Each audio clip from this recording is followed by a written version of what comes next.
ആറാമത് ശ്രീമദ് ഭാഗവത സപ്താഹയജ്ഞത്തിന് കഞ്ചിക്കോട് ശ്രീ കാഞ്ചി കാമകോടി പീഠം ശിവക്ഷേത്ര ഓഡിറ്റോറിയത്തിൽ തുടക്കമായി. ശിവക്ഷേത്രത്തിൽ നിന്നും നാദസ്വരമേളത്തോടെ യജ്ഞാചാര്യനെ സ്വീകരിച്ച നാമജപത്തോടുകൂടി കലവറ ദ്രവ്യങ്ങളുമായി പൂർണ്ണകുംഭത്തോടുകൂടി യജ്ഞശാലയിലേക്ക് സ്വീകരിച്ചു.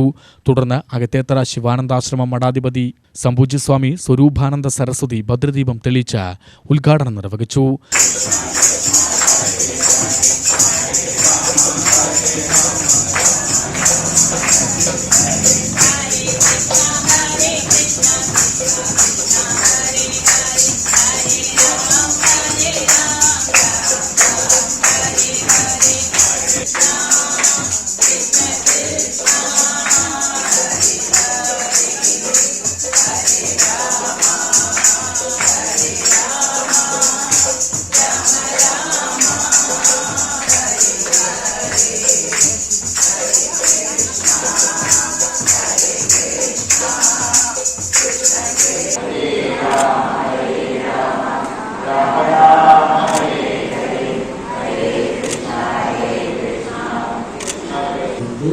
സന്ദേശമാണ് ഭാരതത്തിൽ പറഞ്ഞിട്ടുള്ളത്, പറയപ്പെട്ടിട്ടുള്ളത് എന്നതുകൊണ്ട് തന്നെയാണ് ഇതിനെ മോക്ഷശാസ്ത്രം എന്നുള്ള തരത്തിൽ നമുക്ക് കാണാനായിട്ട് കഴിയും.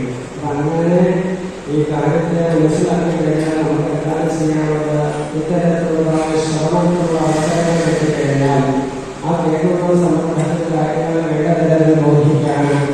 സംഘടക സമിതി കൺവീനർ സതീഷ് മേനോൻ അധ്യക്ഷത വഹിച്ചു.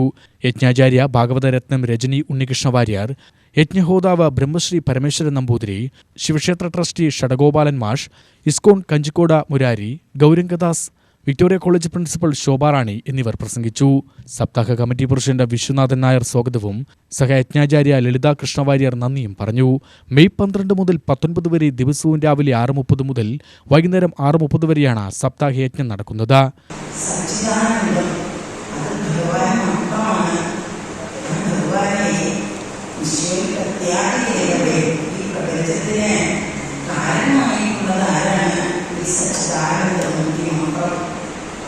ഇതിനു വേണ്ടിയിട്ടാണ്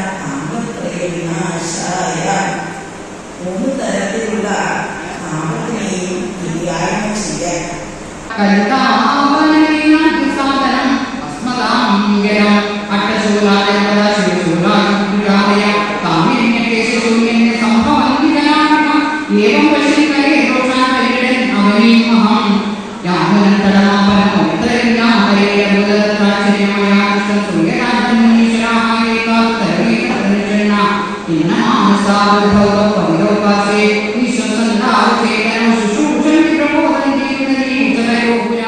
UTV ന്യൂസ് പാലക്കാട്.